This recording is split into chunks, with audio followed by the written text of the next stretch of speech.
Okay, I'm at the point in the show where I'm going to read you the latest installment of Ezekiel Kralen's story about the two little dogs. I'm not seeing anything about the dogs in it, but okay, whatever. This is the July 13, 2023. Email correspondence. July 13 to the 15th, 2023. Aye, Captain is the title he put on this. Texting with Cortez, July 13th, continued. Me.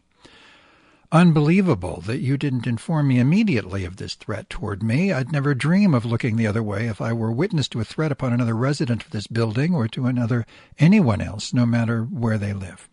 To say you don't want to get involved with the police or that my dilemma is personal is a shameful excuse, to say the least. It was a simple request on my part, and now that I have the evidence, though I had to pull teeth to get it, it is very unlikely that you will be involved with the cops or charged with holding back evidence. Keep in mind that should this person go berserk, someone else might be harmed, including yourself, if he breaks into the building. I therefore encourage you to post a picture of the creep in the lobby to make others aware. And on the front door, as that just might scare him off should he ever show up again. For this reason, I have enclosed a photo of him that I got from someone on the Mendocino mailing list. His real name is Spike Marvin Dewars.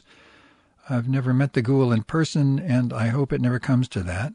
FYI, Kevin Bond always posted a warning with an image of anyone who might be a threat to this building. It was rare, but it happened once in a blue moon. This is a city that prides itself on supporting and protecting sexual minorities, and the Castro is the very heart of this ideal. Yet I, a gay activist for more than 40 years, residing in the Castro for almost just as long, get almost zilch support when I am threatened by a virulent homophobe distributing hateful flyers across the city in an attempt to trigger some lunatic to come after me. On the mailing list some months back, he threatened to spread these flyers in other neighborhoods, such as North Beach and Hunters Point. I will now contact the SFPD and the FBI to get a case against the jerk up and running. They may require a warning and a photo of him to be posted in this building. If you don't do that yourself and probably post further warnings in the neighborhood, I will inform the local media.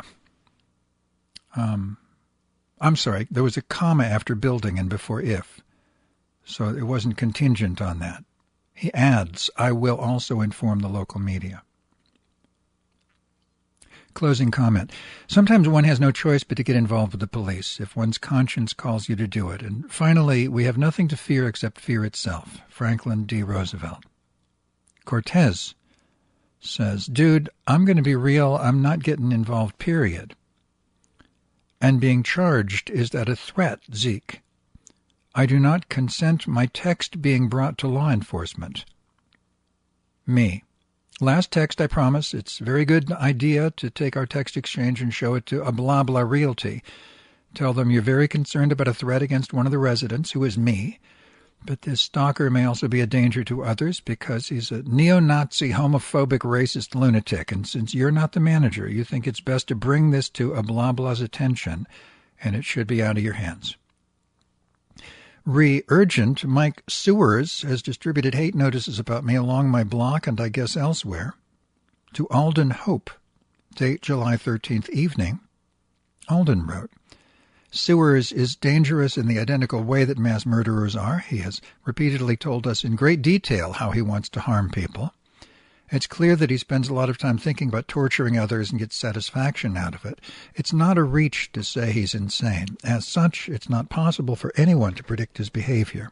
I support you in doing everything in your power to stop his incursion into your life. He's a terrified little man who has become a musclehead bully to protect himself. As such, he is an unpredictable danger to us all. That said, I don't think he will overtly hurt you, but will covertly do mischief away from the possibility of any scrutiny. Until he is apprehended and jailed, stay in public places with other people, pursue getting those security camera photos of the cops, or for the cops, rather, set him up, using the list to goad him into doing something stupid. I will help in any way I can. I replied, good advice, thanks. Unfortunately, the security camera is not operating at this time, and may not be for the unforeseeable future. This is because we don't have a functioning manager, so some things in this building are neglected. Attached is another bullshit texting exchange, this time with our maintenance man, Victor. Texting with Watson, July 14th and 15th. Me. Picture of Flacco and Lucky snoozing on my bed. Watson. Same here. Picture of her orange cat snoozing atop her computer keyboard. Me. Gorgeous golden auburn tones. Watson. The dogs look divinely happy and relaxed. Me. They are that. And it gives me great solace to do that for these two little angels. Watson. Are they with you now? Me. Yes, since 9:30 a.m. He said he'd be back in a few hours, but since the day is so warm and the pups have a nice fan to cool them down, I think it's better this way. He'll show up very soon, I'm sure. By the way, I just found out the lobby camera is not operational. They need to reset it, and who knows how long that will take. I discovered that by mention of it from the texting argument I had with Cortez yesterday. He was screaming and hollering after that, calling me on the phone, and was in a drama queen tizzy. That's in my recent flurry of missives. You'll get around to it, including Mike Sewers posting foul flyers about me here in the Castro, and Glob knows where else. I'm dealing with idiots left and right, front and back, and the fuckers will soon learn that I command this ship. Watson. Aye, aye, Captain. To be continued.